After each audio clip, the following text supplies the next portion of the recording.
আমি একটা কমিটমেন্ট নিয়ে কাজ শুরু করেছে, এটা clean city, green city, healthy city. তো জলাবদ্ধতা আমাদের চট্টগ্রামের মূল সমস্যা, যেটার জন্য আজকে সিডি এর একটি প্রকল্প গত 16 সাল থেকে শুরু হয়েছে। প্রায় 11,000 কোটি টাকা অলরেডি সেটা ব্যয় হয়েছে, আরো 3,000 কোটি টাকা 26 সাল পর্যন্ত তারা প্রাক্কালীন ব্যয় ধরেছে। তো বর্তমানে যেটা আপনারা জানেন, ইতিমধ্যে প্রধান উপদেষ্টার কানে এটা গেছে।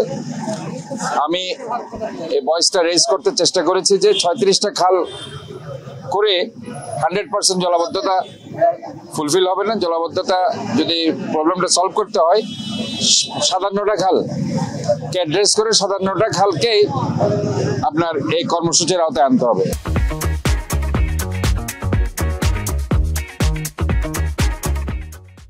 তো সর্বোপরি মাননীয় প্রধান উপদেষ্টা এটা 4 জন উপদেষ্টাকে দায়িত্ব দিয়েছেন।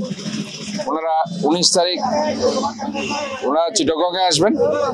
আশা করছি চিটাগংয়ে আসার পরে আমরা থাকব এবং জলাবদ্ধতা নিয়ে আমরা সেখানে কমপ্লিট একটা সিদ্ধান্ত সেখানে হবে।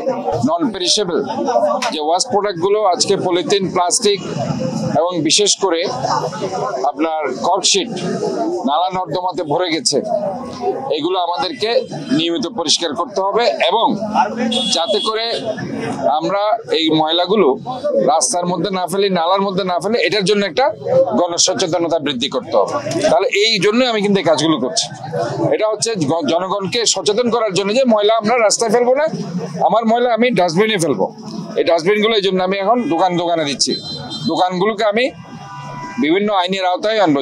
তারা যদি এই ময়লাগুলো রাস্তায় ফেলে এগুলো দেওয়ার পরেও, তাহলে পরে তাদের ট্রেড লাইসেন্স বাতিলও হতে পারে বর্ষার আগে। এবং আমরা চাই যে এই ধরনের কর্মসূচি তারা কর্ডিয়ালি তারা অংশগ্রহণ করুক। এবং ফাইনালি আরেকটি পদক্ষেপ আমাদের হাতে আছে, যেটা আমরা চেষ্টা করছি, complete West products management plan through recycling process. এই ময়লাগুলোকে একটা সম্পদে পরিণত করতে হবে। এই ময়লাগুলো দিয়ে একসময় ইলেকট্রিসিটি উৎপাদন হবে, জৈব সার হবে, বায়োগ্যাস হবে। তখনই এই ময়লাগুলো কিন্তু একটা সম্পদে পরিণত হলে ময়লা তখন আমরা আর যত্রতত্র ফেলবো না। এটা হচ্ছে আমাদের ফাইনাল স্টেজ, এটাকে কমপ্লিট এই জলাবদ্ধতা নিরসনের জন্য।